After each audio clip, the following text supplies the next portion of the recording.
This is now another interpretation of a very classical set of verses that many ulama of our times, actually, more and more ulama are interpreting Surah Isra as being one of the signs of Judgment Day. And if you begin from the surah, it starts off with the issue of Subhanalladhi asra bi'abdihi, the issue of Isra, and the fact that Allah subhanahu wa ta'ala blessed the Bani Israel, and that He gave them some power in the land. Now, the verses then go on. وَقَضَيْنَا إِلَى بَنِي إِسْرَائِيلَ فِي الْكِتَابِ لَتُفْسِدُنَّ فِي الْأَرْضِ مَرَّتَيْنِ. This is verse number 4 of Surah Isra. Okay, follow along. These are very powerful verses. We conveyed and decreed to the children of Israel in the kitab. What is the kitab here? Most of our ulama said the Lawh al-Mahfuz. لَتُفْسِدُنَّ فِي الْأَرْضِ مَرَّتَيْنِ. You shall cause fasad in this world twice. وَلَتَعْلُنَّ عُلُوًّا كَبِيرًا. And you shall reach a degree of great haughtiness. Interestingly enough, Allah uses the same adjective for Fir'aun. Inna Fir'auna, ya hafadha, Inna Fir'auna ala fil ardi. So Allah is saying the Bani Israel will have two periods of might and izzah that they will abuse. Okay? فَإِذَا جَاءَ وَعْدُ أُولَاهُمَا بَعَثْنَا عَلَيْكُمْ عِبَادًا لَنَا أُولِي بَأْسٍ شَدِيدٍ. We shall send against you. An army will come, a group will come against you. They have great military might. They are strong qawm. They're not a weak qawm. فَجَاسُوا خِلَالَ الدِّيَارِ. And they managed to go and probe even into your houses. They're going to go and all the way destroy all the way to your houses. وَكَانَ وَعْدًا مَفْعُولًا. And this was a promise that indeed took place. It is a true promise. وَكَانَ وَعْدًا مَفْعُولًا. Now, ثُمَّ رَدَدْنَا لَكُمُ الْكَرَّةَ عَلَيْهِمْ. Then we gave you back a karra, a new chance. And we caused you to have a victory over your enemies. And وَأَمْدَدْنَاكُمْ بِأَمْوَالٍ وَبَنِينَ. We gave you blessings. You now had a civilization, children, wealth. وَجَعَلْنَاكُمْ أَكْثَرَ نَفِيرًا. And we made you powerful in numbers. Your akthara nafira means your manpower or your strength or your military might. All of this is allowed here, right? So you became a mighty nation. In ahsantum li anfusikum. Ya Bani Israel, if you do good, it's only for yourself. You will do good. Wa in asa'tum falaha.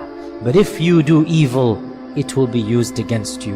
فَإِذَا جَاءَ وَعْدُ الْآخِرَةِ.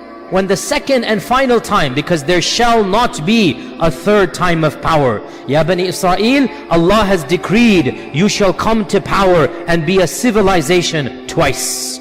The first one, وَكَانَ وَعْدًا مَفْعُولًا. It is a done deal.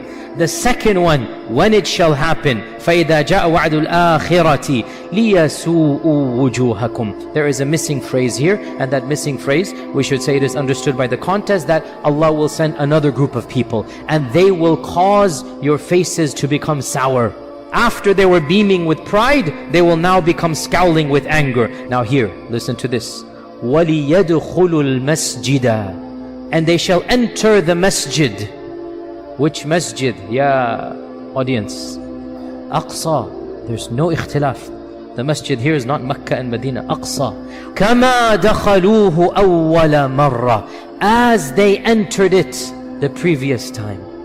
وَلِيُتَبِّرُوا مَا عَلَوْا تَتْبِيرًا. And they will destroy whatever you had taken over with your ulu, whatever you had done, whatever you had built, whatever had been constructed with your ulu. وَلِيُتَبِّرُوا مَا عَلَوْا تَتْبِيرًا. All of it will be destroyed and taken away. And then Allah subhanahu wa ta'ala says, عَسَى رَبُّكُمْ أَنْ يَرْحَمَكُمْ. Your Lord might have mercy on you. وَإِنْ عُدْتُمْ عُدْنَا. And if you go back to your evil ways, we will go back to our punishing of you. That's what it means here. وَجَعَلْنَا جَهَنَّمَ لِلْكَافِرِينَ حَصِيرًا. And we have made Jahannam a place for the kuffar to reside in. Jayyid. Okay. Not a single alim ever felt that this ayah is a prediction of the future. Every alim that I have read, I could have missed some, but 40 ulama that I've read, the classical mufassirin, everyone is considering these two from the past. And why would they not? Because in their time frame, the Bani Israel, there is no hope of another nation coming.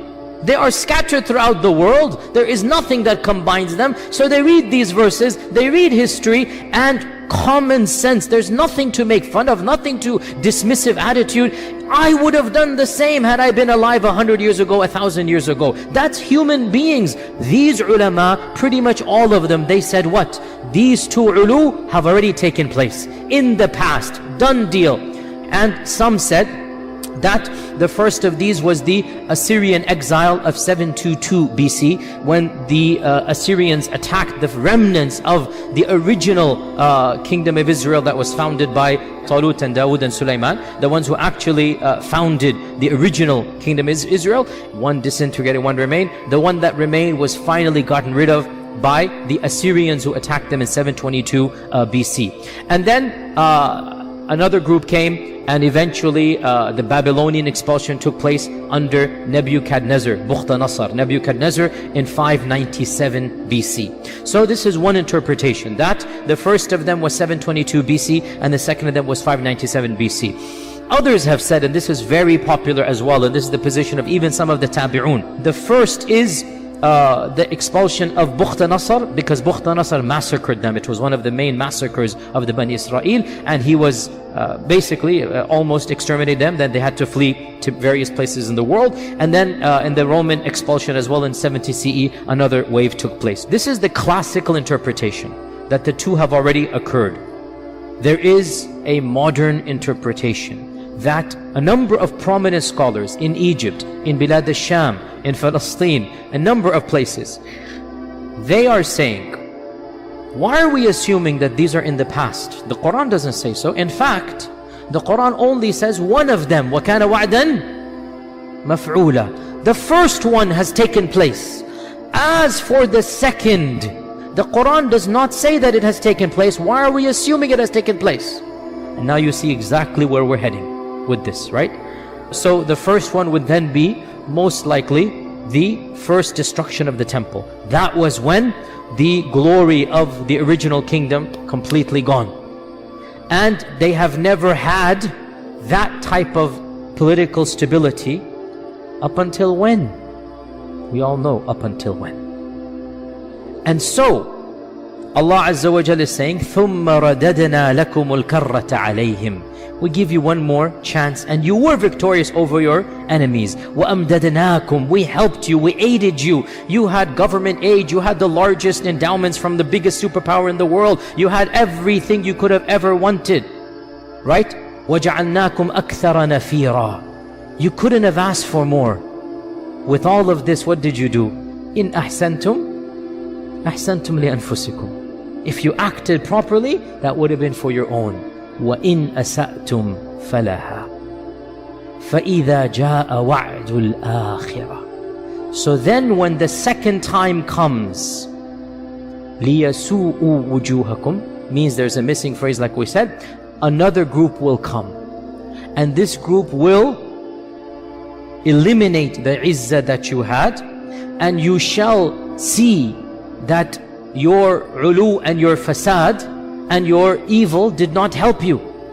And you will see it and your faces will demonstrate that. لِيَسُوءُ وُجُوهَكُمْ. Now here's the key point that allows them to make this tafsir. وَلِيَدْخُلُوا الْمَسْجِدَ كَمَا دَخَلُوهُ أَوَّلَ مَرَّةٍ. The group that is being referenced here, it is not alien to Masjid al-Aqsa. This group has already conquered Masjid al-Aqsa at some previous point in history. And now they are conquering it again. Who conquered Jerusalem once before and wants to conquer it again? The Ummah, and Umar ibn al-Khattab is the one who was the one who conquered in the first time. So this is another interpretation, and it is gaining more and more traction.